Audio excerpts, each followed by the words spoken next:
કોઈ એક merit number લઈએ, ધારો કે મારો મેરિટ નંબર 100 છે, 100 મેરિટ નંબર ઉપર મેં જે ચોઇસીસ ભરી છે તો ફર્સ્ટ ચોઇસ ચેક કરવામાં આવે. એમાં જો એડમિશન અવેલેબલ હોય તો એડમિશન આપી દેવામાં આવે, નહીં હોય તો સેકન્ડ ચોઇસ ચેક કરવામાં આવે, જેમાં પણ એડમિશન અવેલેબલ નહીં હોય તો થર્ડ ચોઇસ. એવી રીતે ચોઇસીસ ચેક કર્યા બાદ જે ચોઇસ ઉપર એડમિશન અવેલેબલ છે એમાં એડમિશન આપવામાં આવે છે. 15 નંબરની ચોઇસ ઉપર એડમિશન આપી દીધા બાદ 16 નંબર પછીની કોઈ ચોઇસ ધ્યાનમાં લેવામાં આવતી નથી. કેટેગરીનો જે અલોટમેન્ટ કરવામાં આવે છે એનામાં કોઈ એક એસટી કેટેગરીનો વિદ્યાર્થી છે અને જ્યારે એની ફર્સ્ટ ચોઇસ ચેક કરવામાં આવે ત્યારે સૌથી પહેલાં ઓપન કેટેગરીમાં સીટ ચેક કરવામાં આવે. એમાં જો સીટ અવેલેબલ નહીં હોય પછી એસટી કેટેગરીમાં ચેક કરવામાં આવશે. એમાં પણ નહીં અવેલેબલ હોય તો સેકન્ડ ચોઇસ, અને સેકન્ડ ચોઇસમાં એવી રીતે ઓપન અને કેટેગરી જે પણ સીટ અવેલેબલ હોય એમાં સીટ અલોટ કરવામાં આવે છે. અલોટમેન્ટ કરી દીધા બાદ વિદ્યાર્થીઓને SMS દ્વારા એને ઇન્ફોર્મેશન આપવામાં આવે છે અને પછી આપણે કઈ ઇન્સ્ટિટ્યૂટમાં એડમિશન મળી ગયું છે એ જોવા માટે ફરી આપણે આપણા અકાઉન્ટમાં લોગિન કરવાનું, અને લોગિન કર્યા બાદ અહીંયા રિઝલ્ટ્સમાં આપ જશો તો ઇન્ફોર્મેશન લેટર તમે જોઈ શકશો અને પેમેન્ટ સ્લીપ છે એ પણ બે વસ્તુ જોઈ શકશો. ઇન્ફોર્મેશન લેટર ઉપર ક્લિક કરો એટલે તમે કયા ઇન્સ્ટિટ્યૂટ્સમાં તમને એડમિશન આપવામાં આવેલું છે એની ડિટેલ્સ તમે અહીંથી મેળવી શકશો. અને નીચે પેમેન્ટના પણ ઓપ્શન છે.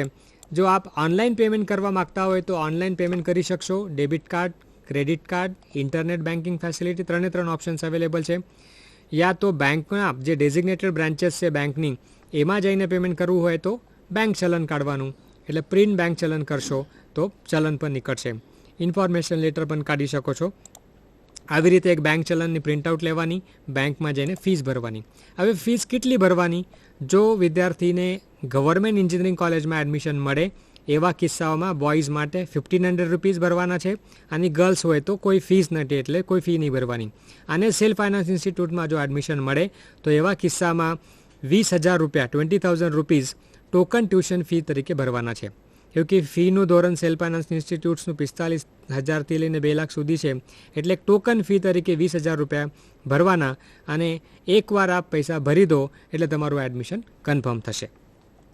એડમિશન કન્ફર્મ થઈ ગયા બાદ હવે એડમિશનની સ્લીપ આપણે મેળવવાની હોય તો અહીંયા એડમિશન ડિટેલ્સ અવેલેબલ છે. આ વર્ષે એડમિશન કમિટીએ એડમિશન કન્ફર્મેશનની મોડેલિટીમાં થોડો ચેન્જ કર્યો છે. ગયા વર્ષ સુધી એડમિશન એકવાર તમે ઇન્ફોર્મેશન લેટર લઈ લો, બેંકમાં ફી ચલન લઈ લો, અને આ બે વસ્તુ અને ઓરિજિનલ ડોક્યુમેન્ટ્સ લઈને હેલ્પ સેન્ટર ખાતે એડમિશન સ્લીપ મેળવવા માટે જવાનું રહેતું હતું. આ વર્ષે આ બેંકમાં જ્યારે ફી ભરશો તો ફી ભર્યા બાદ તરત જ આપનું એડમિશન કન્ફર્મ થશે અને એના માટેનું એડમિશન સ્લીપ આપ ત્યાંથી મેળવી શકશો. એવા વિદ્યાર્થીઓ, ખાસ કરીને વિદ્યાર્થીનીઓ કે જેમને ગવર્મેન્ટમાં એડમિશન મળે તો કોઈ ફી ભરવાની આવતી નથી, એટલે એનું 0 ફીનું ચલન નીકળે, યા તો આપને કોઈ ટ્યુશન ફી વેવર સ્કીમમાં એડમિશન મળે તો એવા કિસ્સામાં બી ફી ભરવાની નથી. એવા કિસ્સામાં વિદ્યાર્થીને જે ફર્સ્ટ રિઝલ્ટવાળો ઓપ્શન હતો રિઝલ્ટ, એમાં આપ જ્યારે ઇન્ફોર્મેશન લેટર ઉપર ક્લિક કરશો તો તરત તમારે કહેવામાં આવશે કે તમે આ એડમિશન લેવા માગો છો કે નહીં. અને જો આપ કહેશો કે અમે એક્સેપ્ટ કરીએ, એડમિશન લેવા માગીએ, તો તમારું એડમિશન કન્ફર્મ થશે. અને જો આપ આ એડમિશનમાં ઇન્ટરેસ્ટેડ નહીં હોય તો ડિક્લાઇન કરશો તો પછી તમને એડમિશન આપવામાં આવશે નહીં. હજુ એક અગત્યની સૂચના કે જે 0 ચાલાનના કેસમાં જે વિદ્યાર્થી પોતાનું એડમિશન ઓનલાઈન કન્ફર્મ કરશે એમાં કોઈ પ્રશ્ન નથી કે તરત એને એડમિશન સ્લીપ મેળવી શકશે, પણ જે વિદ્યાર્થીએ એડમિશન કન્ફર્મ નહીં કરે ઓનલાઈન એવા કિસ્સામાં એનું એડમિશન કેન્સલ થશે. અને જો એવો વિદ્યાર્થી નેક્સ્ટ રાઉન્ડમાં જો પાર્ટિસિપેટ કરે તો એ રાઉન્ડમાં એને ફરી સેમ કોર્સ યા તો સેમ ઇન્સ્ટિટ્યૂટમાં એડમિશન મળશે નહીં.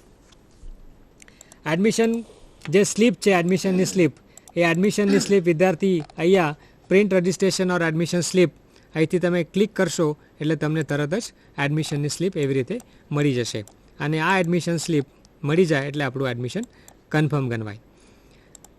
એક આ વર્ષે જે મેં પહેલાં વાત કરી કે એડમિશન કેન્સલ કરવા માટે પહેલાં લાસ્ટ યર સુધી વિદ્યાર્થીને જો આપને એડમિશન કમિટી દ્વારા એડમિશન આપવામાં આવે અને ત્યારબાદ કદાચ NITs કે IITsમાં જો આપને એડમિશન મળી જાય, એવા કિસ્સામાં આપ SCPCનું એડમિશન કેન્સલ કરવા માગતા હોય તો એના માટે આપ ઓનલાઈન એડમિશન કેન્સલ કરી શકશો.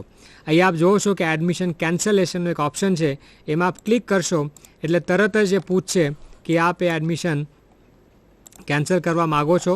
આની ડિટેલ્સ અવેલેબલ છે અને અહીંયા એક મેસેજ ખાસ કરીને વાંચજો કે જો આપ એકવાર એડમિશન કમિટીમાં મેળવેલું એડમિશન કેન્સલ કરશો પછીના કોઈ પણ કાઉન્સેલિંગ રાઉન્ડ્સમાં આપ પાર્ટિસિપેટ કરી શકશો નહીં.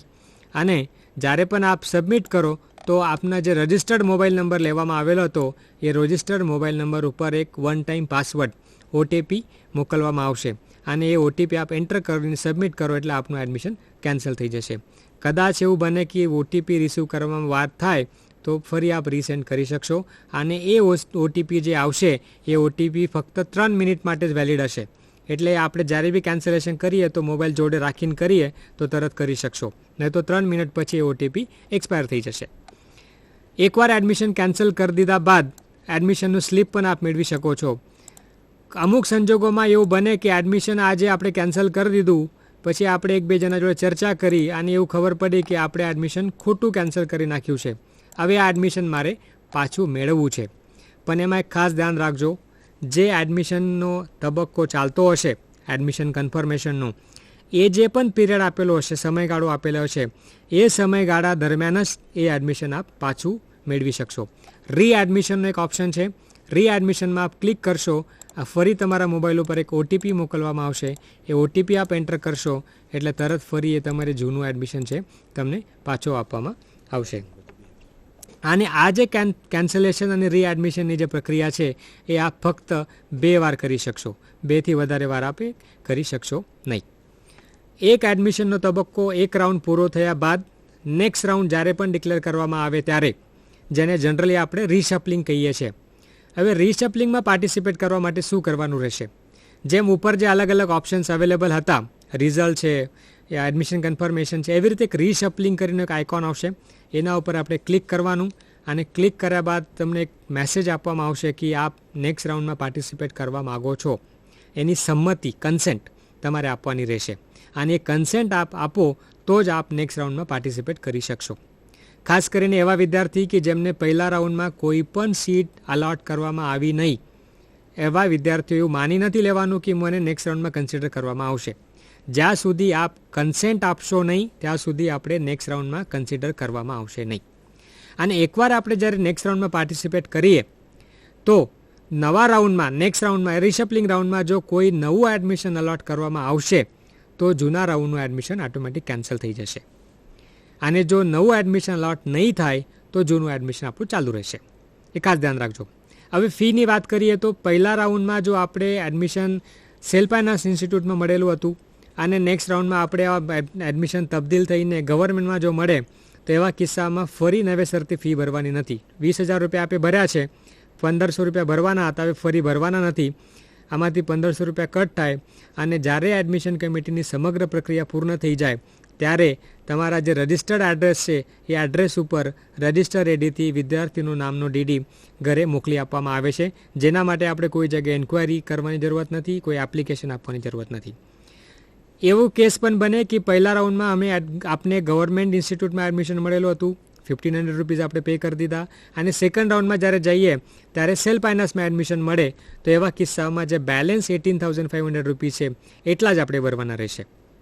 અને પહેલા રાઉન્ડમાં સેલ્ફ ફાઇનાન્સમાં મળ્યું છે 20,000 રૂપિયા આપણે ભરી દીધા. સેકન્ડ રાઉન્ડમાં ફરી નવી કોઈ બીજી ઇન્સ્ટિટ્યૂટમાં સેલ્ફ ફાઇનાન્સમાં જો તબદીલ થાય તો ફરી નવેસરથી 20,000 ભરવાની જરૂરત નથી.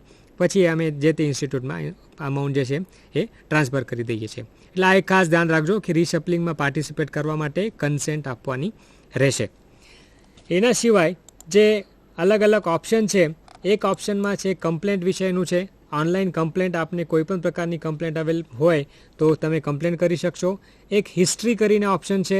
પોતાના અકાઉન્ટમાં આપે કેટલી વખત લોગિન કર્યું એની ડિટેલ્સ આપ જોઈ શકશો. ઘણીવાર એવી કમ્પ્લેન્ટ્સ એડમિશન કમિટીને મળે છે કે મારી ચોઇસીસ કોઈએ બદલી નાખી.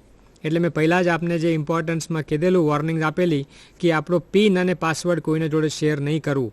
કદાચ જો આપણે શેર કરીએ અને કોઈ આપણા અકાઉન્ટમાં લોગિન કરીને આપણી જે ચોઇસીસની લિસ્ટ બદલી નાખે તો એવા કિસ્સામાં આપણે જ ભોગવવાનું આવશે. તો એ જો થાય તો ઘણીવાર અમે એને કહીએ, આ હિસ્ટ્રી આપીએ કે તમે તમારા અકાઉન્ટમાં કયા ટાઈમે, કયા દિવસે લોગિન કરો છો અને કયા આઈપી એડ્રેસથી તમે એક્સરસાઇઝ કરો છો એ તમે જોઈ શકો છો. એવી જ્યારે કમ્પ્લેન લઈને આવીએ વિદ્યાર્થી તો અમે એને એ જ પૂછીએ કે તું લાસ્ટ લોગિન કેટલા વાગે કરેલું, તો એ કહે છે કે આજે મેં 25 તારીખે 4 વાગે છેલ્લે લોગિન કરેલું, અને ત્યારબાદ એને લોગ બતાવીએ કે ભાઈ જો રાત્રે 11:45 તું ફરી લોગિન કરીને આ ચોઈસ એક્સરસાઇઝ કરી છે. એટલે એવા કિસ્સામાં પછી નેક્સ્ટ પ્રશ્ન એ જ હોય કે તારો પિન અને પાસવર્ડ કેટલા જણાને આપેલો છે. એ કહે કે મારા ફ્રેન્ડ એ જાણે જ છે, તો પછી તારા ફ્રેન્ડે તારા બિહાફમાં તારી ચોઇસીસ બદલી નાખી, એટલે તને આ બધા પ્રોબ્લેમ્સ થયા. તો ફરી એકવાર ખાસ આગ્રહ એક કે પિન અને પાસવર્ડ કોઈના જોડે શેર કરવું નહીં. ઓરિજિનલ ડોક્યુમેન્ટ્સ કોઈ પણ ઇન્સ્ટિટ્યૂટ ખાતે જમા કરવાના નથી. અને બેલેન્સ ફી જે અત્યારે આપણે વાત કરી કે 20,000 ભરવાના, અને એ 20,000 આપે ભરી દીધા બાદ જો તમે ઇન્સ્ટિટ્યૂટ ખાતે રિપોર્ટિંગ કરવા જતા હો તો બાકીની જે ફીસ છે એ ભરવાની નથી, જ્યાં સુધી આ વર્ષની એડમિશનની પ્રક્રિયા બંધ જાહેર કરવામાં પૂર્ણ જાહેર કરવામાં આવે નહીં ત્યાં સુધી. Thank you. પ્રશ્ન? Thank you sir. લોહિયા સાહેબે આપેલ સચોટ અને ઉપયોગી માહિતી બદલ હું લોહિયા સાહેબનો આભારી છું. અભ્યાસક્રમમાં કેવી રીતના પસંદ કરવો, સરકારી કોલેજમાં કેમ પ્રવેશ લેવો, વિવિધ અભ્યાસક્રમોની પ્રવેશ લાયકાત, ઇન્સ્ટિટ્યૂટની કુલ કેટલી સીટો, મેરિટ માર્ક્સની ગણતરી, ટ્યુશન ફી વેવર યોજના, બેંક લોન અને માનનીય મુખ્યમંત્રી શિષ્યવૃત્તિ યોજના વિશેની માહિતી લોહિયા સાહેબે ખૂબ સારી રીતના આપી. પ્રોફેસર પાટીલે પ્રવેશના મુખ્ય પ્રક્રિયાઓ, registration, help centre, website, pin cover, marksheet કેવી રીતના જમા કરાવી અને ક્યાં કરાવી અને કેમ ન કરાવી, ફીસ અને એફઆરસીના નિયમો, registration, mobile phone, role of help centre, choice filling, information letter, કેટલી ફી ભરવી, એડમિશન કેવી રીતના કેન્સલ કરવું, કેટલી વાર કેન્સલ કરવું, અને અન્ય રાઉન્ડમાં ભાગ કેવી રીતના લેવો અને રીસફલિંગમાં કેવી રીતના ભાગ લેવો અને કેવી રીતના કન્સન્ટ આપવું, એના વિશે સચોટ માહિતી આપી. આ બદલ આ બંને ઓફિસરોનો હું ખૂબ ખૂબ આભારી છું. હવે પ્રવેશ કમિટીના સભ્ય સચિવ શ્રી આપની સાથે કેટલીક વાત કરવા માગે છે. જે પ્રમાણે તમે અત્યારે કમ્પ્લીટ જે અવેરનેસ પ્રોગ્રામની માહિતી લગતો જે પ્રોગ્રામ હતો એમાં જે બંને ઓફિસરોએ જે તમને સમજાયું, બે ભાગના શરૂઆતમાં કઈ રીતે કોલેજ પસંદ કરવી, વેરિયસ શિષ્યવૃત્તિની સ્કીમ, ફી બાબતે, સરકારી કોલેજો, પ્રાઇવેટ કોલેજો, તદુપરાંત ઓનલાઈન એડમિશનનો જે પ્રોસેસ તમને સમજાઈ.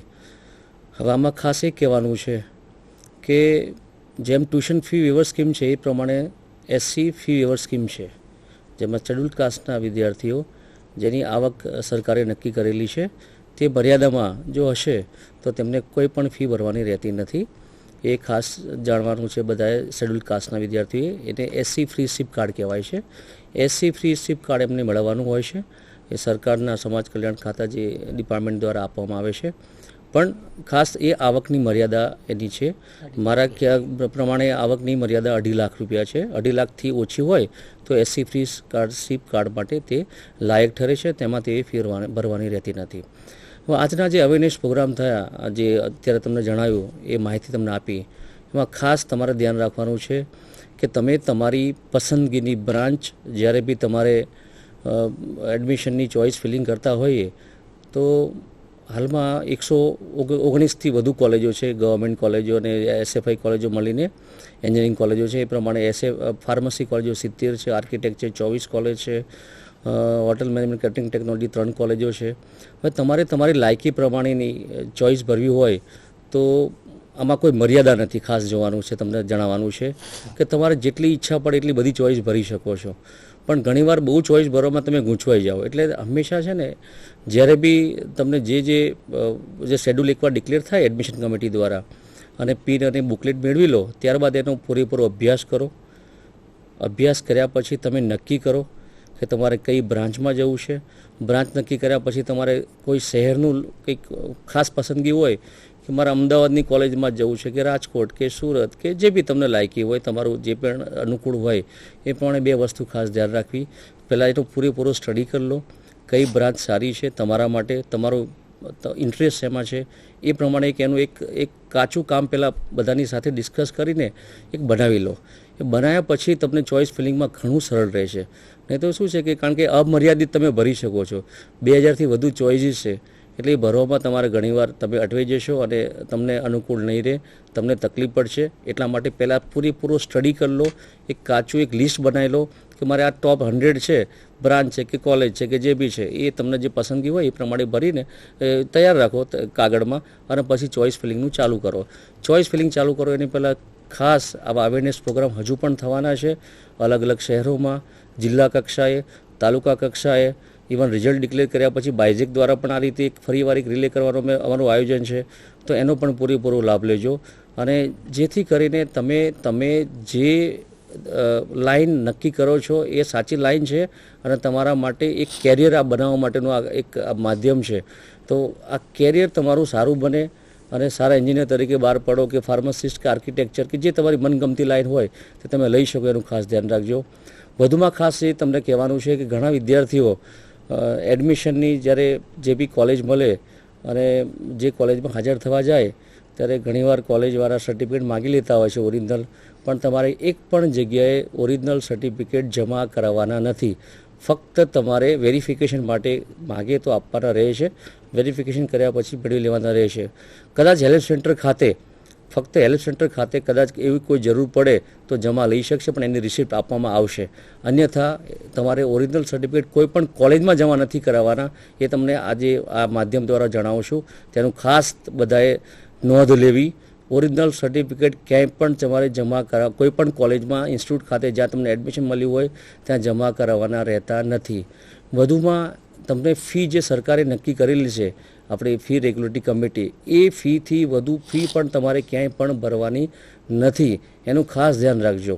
ઘણીવાર અમારે જે ઘણા વર્ષના અનુભવના આધારે હું તમને કહું છું કે ઘણીવાર કોલેજો એક સેમેસ્ટરના બદલે 2 સેમેસ્ટરની ફી માગી લેતી હોય છે, ઘણીવાર 4 સેમેસ્ટરની, ઘણીવાર 4 વર્ષની ફી માગી લેતા હોય છે.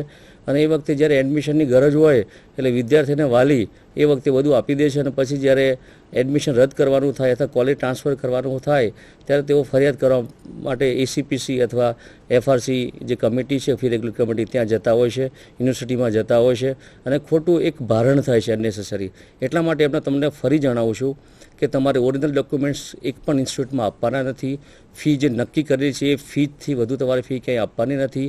ફી તમે ફી રેગ્યુલેટરી કમિટીની વેબસાઇટ ઉપર જશો તો કઈ કોલેજની કેટલી ફી સરકારે નક્કી કરેલી છે એ નિયત કરેલી ફી તમારે આપવાની છે, એનાથી વધુ ફી ક્યાંય જમા કરાવવાની નથી.